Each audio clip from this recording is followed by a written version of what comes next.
Welcome to Rick's Corner. I've got Dr. Braunstein back, and we're going to talk a little bit about the things that you like. For example, testosterone, growth hormone, thyroid, and these things all make our body function, anti-aging, muscle growth, and reduction of body fat, right? Right.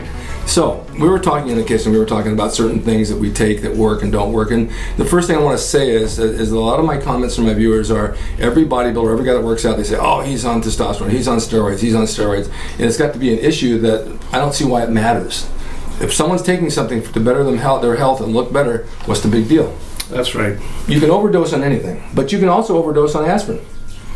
You can overdose on water. On water. Some model did years ago. She died. I've taken care of patients in the hospital that have overdosed on water and dilute out their whole sodium gradient in their kidney, can't produce urine anymore. Yeah. Go into heart failure. Yeah. Or go into a coma. Here's a question for you. As it comes up, I'm going to keep asking. But how many in your career? How many people do you know that have ever died from taking steroids? Actually, died from taking steroids? Nobody. No. And you won't find any history of it anywhere in hospitals. Not that I'm aware of. If they did, they probably had some other issue. And they probably overdosed on some other issue, because even the wrestlers that they say that have died from certain things, the news say, oh, they found steroids in their bathroom cabinet. But that's not what they died from. They were doing pain pills and alcohol. I think if you look at why, I mean, obviously you have a lot of athletes in your audience, and obviously I'm not one of them, but I hope to be. But if you look at the side effects of too much testosterone, see, there might be people that have died from it, because if you're not monitoring your estrogen levels, so say you're just getting testosterone shots and injecting them at the gym or whatever in the locker room, or from a doctor that sees you once a year, then you're not monitoring your estradiol levels, which is estrogen. Estrogen is beneficial to a point in men. And when I was in medical school at USC 30 years ago, nobody knew the role really of estrogen or progesterone in men. The role of progesterone is still a little sketchy in men. Now we know the role of testosterone, obviously, but we didn't know that you have to monitor estrogen levels to prevent heart attacks and strokes. So when they do a blood level in men, the estrogen level in men, it should be very low. It should be 20 to 30, whereas in women it might be 150, 200, depending on their cycle. Okay. So you don't want an estrogen level of 100 in a man. They could get breast development. It damages these cells that line our arteries in our heart and our aorta, brain. It can cause stroke and heart attack. So probably there are people that have had strokes and heart attacks that weren't properly monitored. Well, does testosterone. Does the testosterone raise the estrogen with it? It does. So men don't make testosterone. Women make it in the ovaries. Men do not make it. We make testosterone in our testes. I'm sorry, I meant estrogen. Yeah. Delete that part. Okay. Yeah. It's okay. He'll edit this out. So men do not make estrogen. Women make estrogen in the ovaries. Men make estrogen through converting testosterone in the fat cells underneath our skin. Right. From testosterone to estrogen. And so the more testosterone we have, the more estrogen we make. And you have to watch it, because everybody's different. Every patient has a different rate of converting testosterone to estrogen. And it's done in these fat cells under our skin by an enzyme called aromatase. Right. And we all have different kinds of aromatase. Some have very active, and it aggressively converts your testosterone to estrogen. Others have sluggish aromatase, you could say, and it doesn't convert it so much. How do you block that? So there's, if you look on the internet, there are lists of aromatase, is ARO, aromatase inhibitor enzyme containing foods. So broccoli, I believe, is on that list. Oh, you can do it with foods? Yeah, there's a concentrated capsule available, non-prescription, called Myomin, M-Y-O. I've heard of it. Yeah, M-I-N.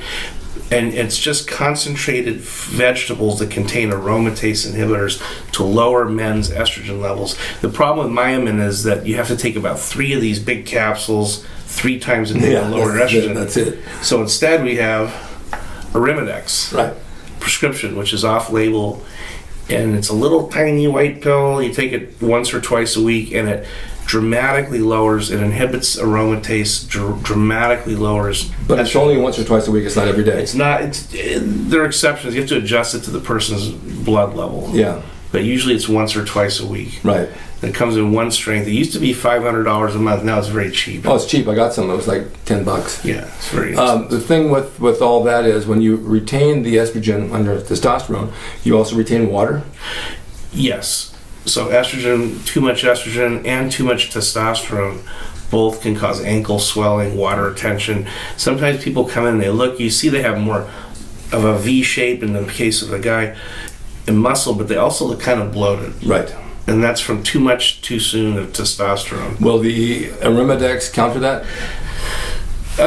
To a degree, to the part that's due to the estrogen level being elevated, if it is, but not to the part where you've given the person just too much testosterone for their body. Okay. The reason I ask is from last week, I dropped 11 pounds in 6 days. And it was all water. Wow. I got up at 3 o'clock every morning. I must have gone to the bathroom every 45 minutes. And I'm not talking about 11, I'm talking about a lot of water. I go back in the gym, I'm 3 pounds lighter. For some reason, I think it was the night I wasn't eating any carbs, so I wasn't holding any fluids. Right out. Does that make sense? Yeah, if you stop carbs, that's what I'm doing to lose weight now. I've lost 14 pounds myself. That's my big battle, obviously. Weight. I've lost 14 pounds in 3 weeks. Well, that's good. Just cutting out bread and the usual thing here: bread, pasta, potatoes, but not cutting out carbs that are in fruits and vegetables. You could do that and lose more weight. Well, here you don't go to the gym yet. You're not doing that, really. No, not yet. But you have already dropped the carbs and you've lost the weight. So you guys, what we talked about back in the day of training and getting lean body fat, lean muscle, was dropping the carbs. It just works every time. Also, it lowers your blood pressure. Oh yeah, yeah. So when you go on a low carb diet, whether you're on testosterone or not, if you have too much abdominal fat, like what I'm working on here, you'll mobilize a lot of water that's stored, and that will be eliminated. You'll be urinating a lot at night. Right. I always tell patients that they'll think they have out of control diabetes, and that means they're starting to lose weight. Yeah. And the opposite's happening. They're having lower blood sugar. Well, that's, I knew I didn't have a problem. So, is it your prostate? No, I'm drinking a lot of fluids, but I'm watching my carbs, and the water's just coming out of me. I mean, right. Really, it came out. But your belly is the last place that drops. It stays there at the last minute, finally goes away. Well, yeah, that's why I see a lot. A lot of skinny men that have a big belly. Just where we hold our weight. And yeah, I've seen older guys that are really skinny, got these huge bellies on them. Yeah, you look at women. I saw one today, maybe skinny from the waist up and bloated and edematous. Yeah. That's the fat that's really hard to lose. And where does that come from? That's genetic. That's just the way women. Well, it depends on their race also, but genetically, the way women gain weight is different than men. Yeah, they do. Yeah, and they have a much harder time losing that weight below the waist. Men have insulin resistance from having abdominal fat, which is biologically different than fat anywhere else, and it makes it easier to lose that fat by low carb exercise and replacing testosterone and replacing vitamin D. I had to replace vitamin D as I got older. Is that something that goes away? Yeah, I'd say 90% of Americans are low in vitamin D. Some doctors think it's controversial and not that beneficial to replace it, but if you really carefully look at people with very low vitamin D, below a level of 20, it's called 25 hydroxylase vitamin D. It's the end product, the most active form of vitamin D once the sun has hit our skin and converted a precursor. So it's the end product. If you measure that, and we do in every patient in my office, it's low in 90% of people. And as soon as they start taking it, their mood improves within a month. They find it much easier to lose weight. Interesting. I do. I take it twice a day. What about folic acid? Folic acid in pregnancy is important to supplement. I think in women with anorexia or eating disorders, or men with eating disorders, which is more common now. Anyone with a restrictive diet, or maybe has an intestinal surgical situation or a disease where they're not absorbing it, or they're not eating vegetables and fruits. I think it's important to take folic acid. Also, alcohol probably depletes the body of thiamine and folic acid. So in the hospital, we give it intravenously to alcoholics that come in, like the Skid Row typical alcoholic that comes in a coma, the blood alcohol level of 0.6, something would kill most people. We give them intravenous folate and thiamine. It's funny because and here in LA, you'll see a homeless person every once in a while walking around without a shirt and they're real tan on number one. Number two, they've got abs and they're ripped. And they're not really eating anything, but they're ripped. They're muscular as hell. Yeah, their arteries tend to be clean too. I think that nobody knows why they seem to have less atherosclerosis. The question now with when you're on testosterone, your blood count goes up. Correct. All right. Some people go in once a month and they'll drain off a pint of blood because it gets thick. Is this normal? Yes. So you have a choice when you are on testosterone therapy, which I've been on, and I'll give myself as an example. Typical reaction, my red blood cell count increased above, so it appears in the abnormal column of your blood test. Yeah, mine too. It was too high, so that's called secondary polycythemia. When it reaches a certain level, it can increase the risk of stroke because the blood, even when you draw it, is thicker. And when I had my blood drawn, the lady was having a harder time pulling it through the syringe. It was so thick. So I stopped it for a while, and now it's back to normal. So it's good if you're anemic or on the mid-range to stimulate a little bit of red blood cell production, but you don't want it too high. And you have to adjust donating. You can either lower your dose of testosterone, Right. or donate blood to the Red Cross, etc. What if you're on blood thinners? I don't know. If you're on blood thinners, I would probably just lower the dose. It would help somewhat, right? To keep it thinner, keep the blood thinner. Rephrase that question. Well, for example, if you're taking Xarelto for Yes. a blood thinner because of what I have is that the AFib, for example. Yes. And my red blood cell go up and it says it makes your blood thicker. If you're Right. taking a blood thinner, wouldn't that work in reverse of your blood thickening? See, I don't know. There are probably studies comparing your hemoglobin and hematocrit to the dose of Xarelto. Okay. And I don't know how that works. You have Okay. to ask a hematologist. Okay, and also pills like ibuprofen are blood thinners. Right. Fish oil, ibuprofen, what's another? Ginkgo biloba, all blood thinners. So would you be taking those along with testosterone? As safety net? So I tell people to do that, especially when their hemoglobin and hematocrit are in the high normal range or above normal. Nobody's sure how much that protects you from stroke, though. No, nobody really knows. Nobody knows. It's at least a safety net of some But sort. it makes common sense. You think, but then what if it increases the risk of bleeding into your brain because it's a blood thinner? Right. You know, there's always that side, that ugly edge. Sometimes I think it even raises the white blood cell count, but I always send people to a hematologist if they have a high white cell count on their blood work to verify it's not from some other process like leukemia or lymphoma. Yeah. And usually they can't figure out that it's due to testosterone, but they eliminate the other causes. I heard an article, or I read an article, it was sent to me that they found that testosterone is actually good for your heart now. Yeah, so there were two, probably, I'm guessing, will be Nobel Prize winning studies published in the Journal of Circulation, which I may have mentioned on a previous show. It's the journal that if you go to a cardiologist, they all get the Journal of Circulation. It's like the New England Journal of Medicine or Lancet for internists, for doctors. So cardiologists get, in the Journal of Circulation about a year and a half ago, there were 2 articles a month apart showing those benefits of testosterone, that in people with blocked or partially blocked coronary arteries, or who had had an operation with a stent or a bypass graft that was now partially clogged, that testosterone in partially clogged arteries improved the blood flow by 30%. And everyone thought this stuff was going to kill them. You know, we all thought, give the guy testosterone that's got a bypass surgery or had a angioplasty and a stent. Well, now you're going to just do them and you're going to lose your medical license. You know, and it turns out the opposite, the exact opposite is true, which isn't that rare in life. And then the other part was there was a follow-up study showing that not only did it improve blood flow to the artery, but also oxygenation and to the individual muscle cells in the heart, the myocardial cells. So you've improved oxygen flow to the heart muscles. And so people with congestive heart failure were thinking, well, we're just going to fluid overload them with testosterone. It's contraindicated. It's going to kill them. Turns out it's good for them. It improved the contractility of this floppy heart that's barely working as a pump. It made it a better pump.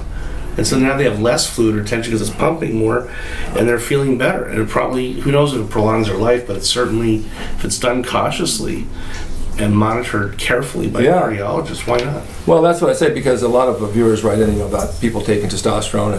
It's unfair that you have to take drugs to get big, whatever, and this and that. It's going to kill you. And people come up, you're not taking steroids, are you? You know you're going to die. I said, how do you know that? Well, I heard it on the news. Well, the news isn't always right, you know. No, I taught my kids how to read the LA Times. I sit down with a marker, the yellow tip marker, and I highlight the title of an article.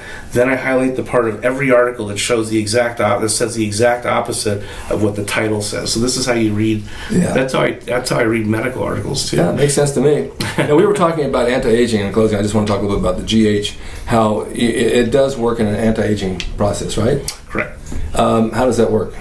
So most cells, if not almost all the cells in our body, have growth hormone receptors for different growth hormones. One of them is called HGH. It's made at the base of the brain by our pituitary gland, which is about the size of a pea. And it's sort of part of the brain, but it's right underneath it in the middle. And it makes other hormones too, like it stimulates thyroid hormone. It makes hormones that stimulate testosterone. It's a very important part of the body. Growth hormone is also made by the liver and other organs, but they all stimulate cell receptors to reverse damage to the cell. The body heals itself, which is one of the miracles of our body. It actually heals itself, not just a visible cut, but even on a electron microscopic level. It's healing internally, the actual cell mechanisms in the cell, the mitochondria, the proteins that do all the functions of a cell that people spend a lifetime studying. That was my major, biochemistry. That's what you study, is how does this you can't see with the naked eye. How does this thing you can see only with a microscope or how does it work? Well, that's what it does. It works on that level, and it reverses partly the aging process. In mice, it's been shown to increase their lifespan by about the equivalent of around 20 human years. Really? It still has not been proven to increase the human lifespan, but the quality of life clearly improves. Well, every little thing counts. I mean, if you're taking the GH, you're eating a good diet, you're exercising, they all lend in to giving you a longer life. Yes. One thing alone is not going to do it. Testosterone for this, GH for that. Does it also burn, the GH also burn body fat? Because a lot of people say they get ripped on body fat when they do it. Yeah, so one of the medical benefits of growth hormone is it helps you to lose body fat, excess body fat, and increase what they call your lean body mass. It doesn't bulk you up so much like testosterone if you're a man, but it does slightly thicken your muscles a little bit. I think it depends on how much you take. Exactly. Yeah. And if you combine it with testosterone, it's hard to say which one is doing, but you have to watch again for water retention. Yes. As a side effect. If someone comes in and they say they feel bloated and stiff, and you're probably giving them too much for their body. Right. Now, we talked about people who don't want to age. They don't want to reverse age. They want to grow old gracefully. There's no such thing as growing old gracefully. You get old and you look like hell, and that's the end of it. So, I mean, if you have an option where you can kind of age gracefully and make yourself look younger and live longer, why not take it? Well, that's my philosophy. Now, if you look on the internet, the first thing you'll see, and I bring out the proverbial yellow tip pen for this, is every article sounds like growth hormone is going to kill you. And you wonder, why are doctors giving it? Well, because they're showing that somehow on the internet, these articles, I have no idea why. The bad articles that are not based on accurate facts any longer, they're ancient, they're based on inadequate studies that were done 30 years ago. If you look at the modern studies, if you talk to any doctor that treats patients with growth hormone, it's one of the safest things at very low doses. Safe if you monitor it properly and you know what you're doing. You have to take classes and lectures and seminars. I mean, you can't just give it. So you have to know what you're doing, and the patients improve almost more than with any other treatment I've ever seen in my life. They look younger, feel better. They can stop using Botox and fillers if they do that. So in a way, you made their life safer. Now they're not getting Botox injections. That's poison. Yes, it is poison. Now, if you look on the internet about under Botox injections, it doesn't say don't give it, it's a poison. But it makes growth hormone, they portray it as if it's some kind of poison and it's going to cause cancer. It's the opposite. It protects you from cancer. Are there any side effects as far as libido or sex drive or lack of sex drive on growth hormone? Well, you can see people have improved sex drive and function in men. On growth hormone? On growth hormone injections, yeah. If they're especially, what I always do is if you want that, you want more energy, better sexual performance in men, you first replace their vitamin D, optimize their thyroid function tests. is tolerated, and you replace their testosterone, and you do those slow, cautiously. Once you've done that, then you reevaluate the patient. There's some scoring systems you use. You recheck a growth hormone level. If it's still low and they're still symptomatic on these scoring systems, they have a score sheet. It's a test. If they have symptoms and low growth hormone, then you add that on. That's the next stage, and they feel even better. Yeah, little by little by little. Everything works better, and then you may have to readjust their testosterone if you give them growth hormone, because it might lower the testosterone levels a little.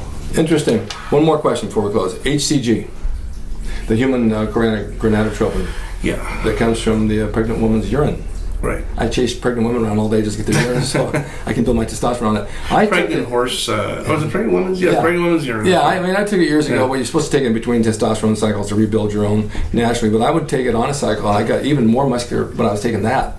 It just hardened me up, quite a bit, and also it gives you more libido as well. Yeah. So human chorionic gonadotropin, the hormone that turns a pregnancy test positive on the urine test. Yeah. That hormone in women, if you concentrate it from their urine and inject it in men, your body will think it's a hormone called luteinizing hormone, LH, which now we know in men stimulates the testes to produce more testosterone. Right. But it won't cause a lowering of your sperm count like testosterone shots can. Yeah. And it won't shrink your testes like testosterone shots can. Yeah. And they use it in fat clinics.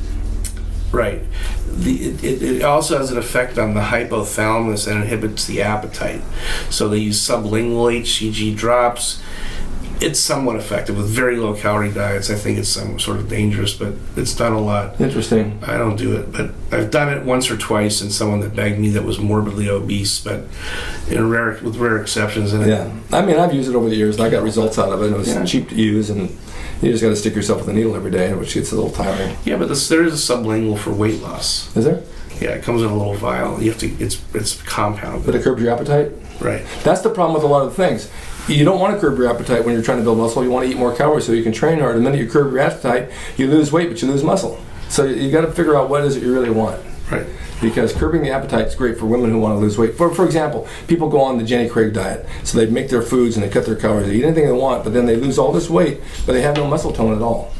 Whereas the high protein, low carb diet and you're working out keeps the muscle nice and hard and lowers the body fat around it. So you have to make a choice. Do you think creatine supplements actually help with bodybuilding? Creatine holds water a little bit, fills water into the muscle and makes you get a better pump, yeah.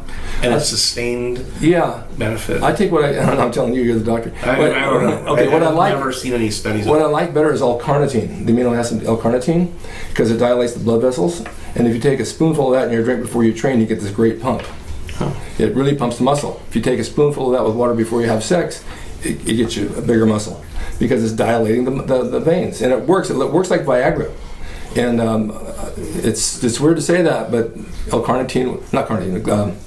arginine will do that.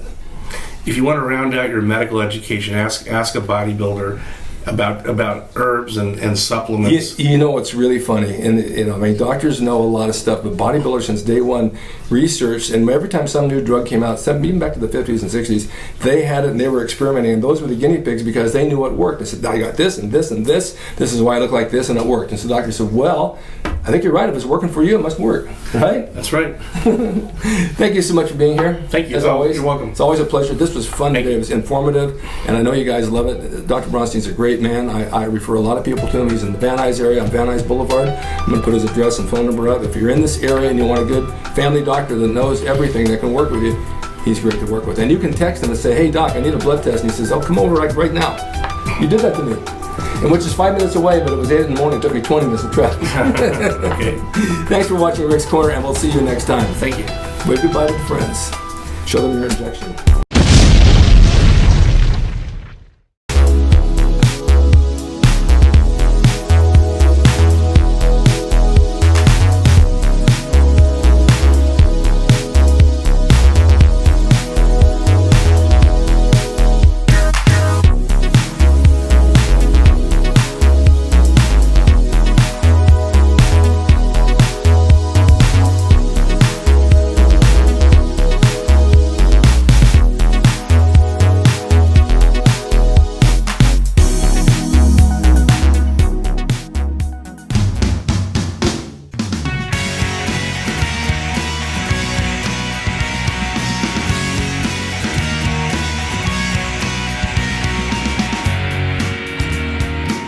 It's rickdrason.com. He is the equalizer, baby. See you next time.